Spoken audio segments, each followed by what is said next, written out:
after Japanese government sources revealed on Monday the 27th of November that the country was on alert upon intercepting latest North Korean radio signals. The U.S. and South Korean administrations have started monitoring activities in the reclusive nation, fearing a possible ballistic missile test in the coming days.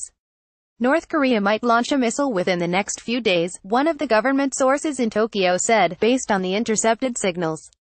However, the sources added that satellite images tracked over the last few days have not shown a missile or a movable launch pad in North Korea.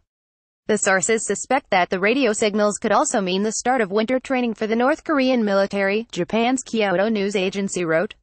Meanwhile, the Japanese warning has triggered a similar reaction from allies South Korea and the U.S., who too have begun monitoring activities in North Korea.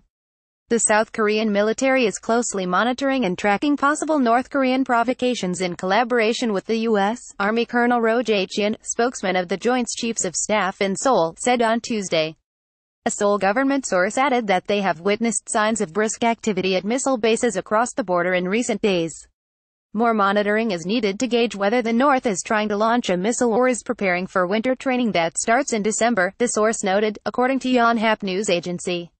The previous North Korean missile test took place on the 15th of September, when the country launched an intermediate-range ballistic missile over Japan, attracting international criticism.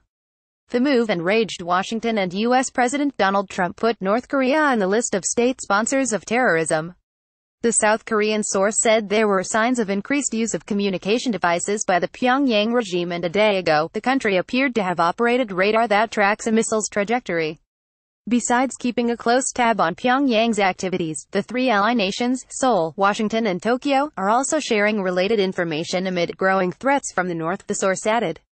Kim Jong-un, the supreme leader of North Korea, has repeatedly threatened to reduce the U.S. to ashes, boasting about its new long-range missiles capable of hitting mainland U.S. Japan, U.S. and South Korea are on alert after government sources in Tokyo warned latest North Korean radio signals could mean an imminent ballistic missile test. File photo KCNA via Reuters.